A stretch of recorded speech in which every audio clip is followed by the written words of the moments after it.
Assalamualaikum warahmatullahi wabarakatuh. Perkenalkan, nama saya Yasmin Putri Maharani, mahasiswi Universitas Muhammadiyah Profesor Dr. Hamka, Fakultas Keguruan dan Ilmu Pendidikan, Program Studi Pendidikan Guru Sekolah Dasar semester 5. Alhamdulillah, pada tanggal 23 sampai 27 September 2021, saya telah melaksanakan PLP 1, yaitu pengenalan lapangan persekolahan 1 di SDN Sumur Batu 08 bersama dengan 6 rekan saya.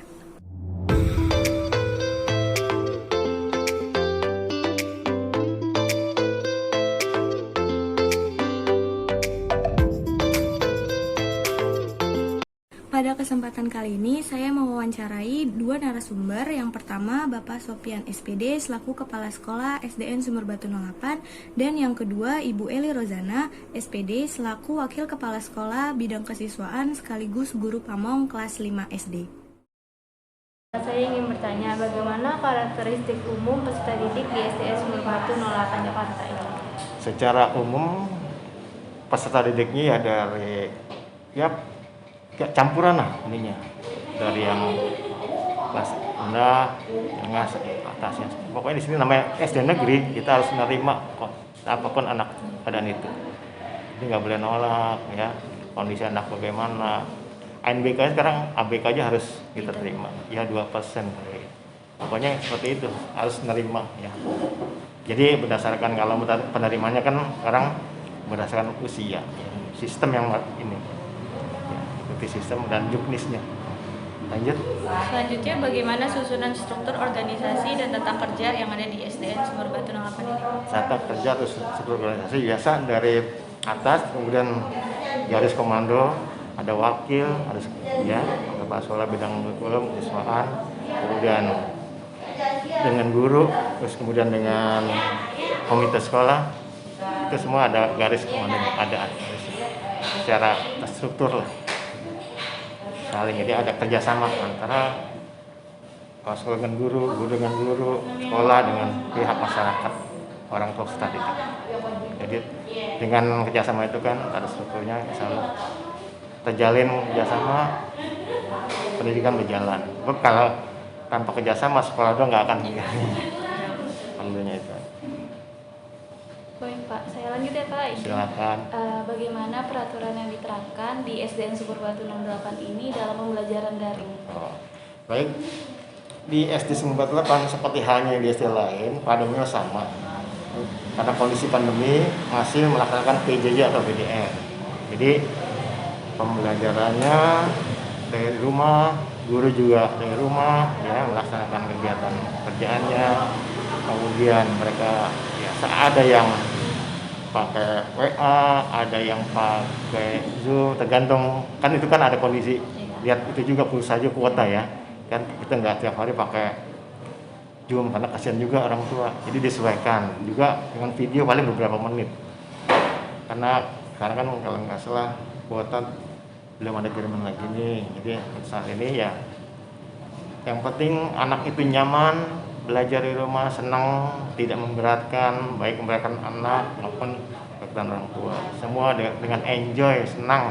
Jangan sampai anak tidak menerima materi pelajaran.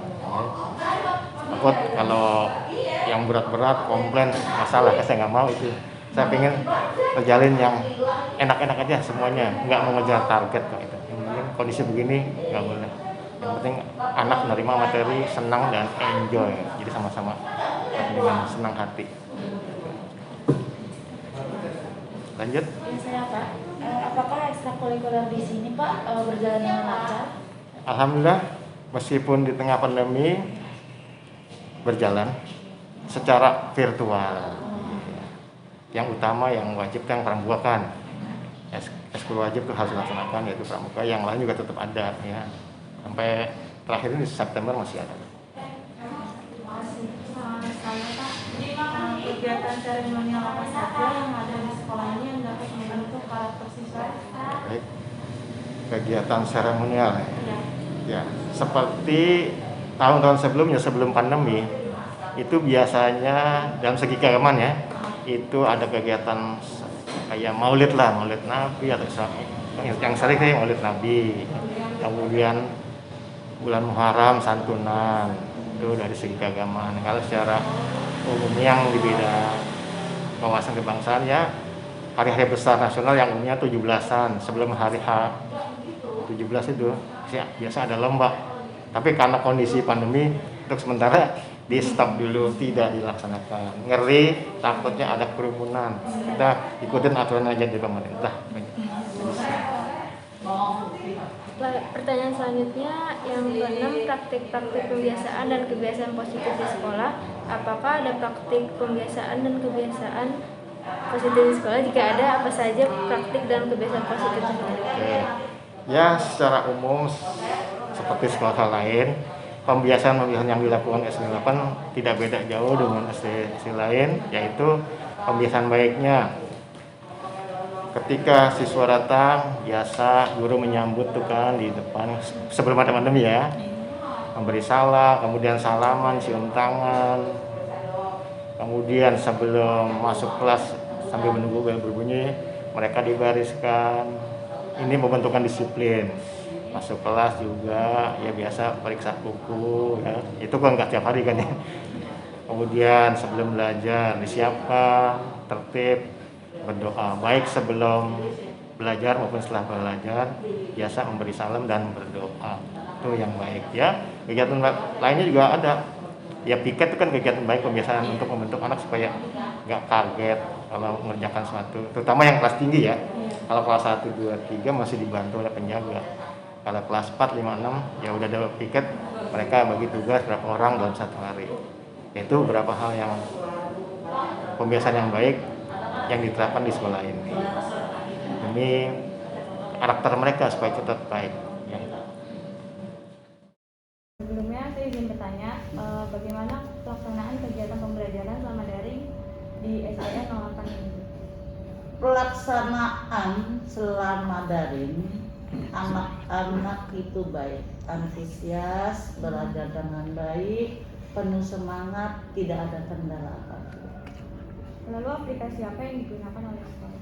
Banyak berbagai macam aplikasi, ada yang memakai Google Form, ada yang memakai Zoom Meeting. Jadi berbagai macam cara atau berbagai macam aplikasi yang guru-guru ini laksanakan untuk memudahkan belajar daring dengan anak-anak di rumah dan berkomunikasi dengan orang tua. Silakan. Apa lagi? Silakan kita. Ayo, ini mau kita biarin anak mahasiswa lagi pada mau. PKL. Apa lagi Yasmin? Ada yang ditanyakan lagi? Saya Bu, Ya. izin bertanya Bu, Ya, silakan. bagaimana cara Ibu memberi motivasi kepada siswa selama pembelajaran daring? Oh iya, kita memberikan motivasi kepada siswa dalam daring ini berbagai macam cara. Bagaimana caranya? Untuk meningkatkan mutu belajar anak-anak, kita memberikan hal-hal yang positif supaya anak itu ini loh yang namanya daring. Jangan diberikan, misalnya contoh pelajaran kita matematika. Sebetulnya mereka nggak bisa. Dia bertanya, jangan saja, ya tunggu sabar ya Naya. Kita berikan motivasi yang baik, kita memberikan keterangan-keterangan yang supaya anak itu masuk akal dan merasa tidak, kok saya begini. Jadi dia merasa, oh iya ya, saya juga belajar. Ada motivasi-motivasi yang diberikan kepada guru-guru di sini dengan berbagai macam cara supaya anak itu nggak bosan. Banyak contoh-contoh misalnya mereka mungkin ada pakai Zoom Meeting dengan bermain ya, dengan bernyanyi. Jadi kan mereka langsung ketemu gitu aja. Lagi silahkan. Pertanyaan dari saya Bu, selama pembelajaran luring atau daring itu kendalanya apa aja sih Bu yang pernah dihadapi atau yang sering dihadapi itu? Ya banyak lah. Bisa contoh. Mungkin ada anak kan semua di sekolah ini tidak semua anak mampu. Iya. Tidak semua anak itu mengerti atau orang tua mengerti itu loh yang namanya daring. Kita berbagai macam cara. Kalau orang tua yang tidak mampu kita panggil, kita berikan seminggu sekali soal atau pelajaran untuk minggu ke depan mereka nyetor. Karena memang mereka nggak punya. Kan tidak semua orang harus punya handphone dipaksa, enggak kan? Dengan agar anak kita tetap belajar. Misalnya kita hari ini Senin dikasih tugas ya, sampai hari Jumat nanti Jumat kamu kumpulkan satu orang aja, gitu. Yang datang jadi cuma orang tuanya aja datang sini untuk memberikan tugas. Jadi anak itu nggak merasa mentang-mentang saya tidak punya, saya nggak bisa belajar. Iya. Lalu saat luring tuh kayak gimana sih Bu? Kalau offline gitu? Kendalanya tuh biasanya seperti apa? Ya, kendalanya mungkin internet ya. Ada yang bisa masuk, ada yang tidak, ada yang mengerti. Itulah kendalanya, namanya juga jaringan buat manusia. Jadi kita harus sabar. Ada yang ya, kita sabar aja. Bu begini, kita berikan motivasi yang baik supaya anak itu tidak merasa oh mentang-mentang saya tidak bisa. Jadi dia nggak ada bosannya. Tetap ikut. Bagaimana cara supaya dia bisa tampil gitu. Berikan kesan-kesan yang baik untuk anak-anak. Terima kasih. Iya, Pertanyaan dari saya Bu, untuk proses penilaian selama daring tuh ada kendala nggak Bu? Alhamdulillah tidak. Karena kita pakai Google Form, mereka mengerjakan. Kita pakai tugas seminggu sekali pun mereka kumpulkan, tidak ada keluhan, tidak apa, mereka malah senang karena sekali-sekali datang ke sekolah gitu aja. Paling misalnya kelompok A 7 orang, ya itu satu kelompoknya yang datang 1 orang, ya, tapi mereka bergantian, taruh silakan pulang, nanti guru yang menilai tanggal sekian jemput ambil, jadi gitu aja. Jadi kita tidak buat kerumun, kita nggak membuat, yang penting ada komunikasi supaya anak-anak itu merasa dihargai dan dihormati kepada orang yang memberikan tugas. Terima kasih Bu. Iya, sama-sama.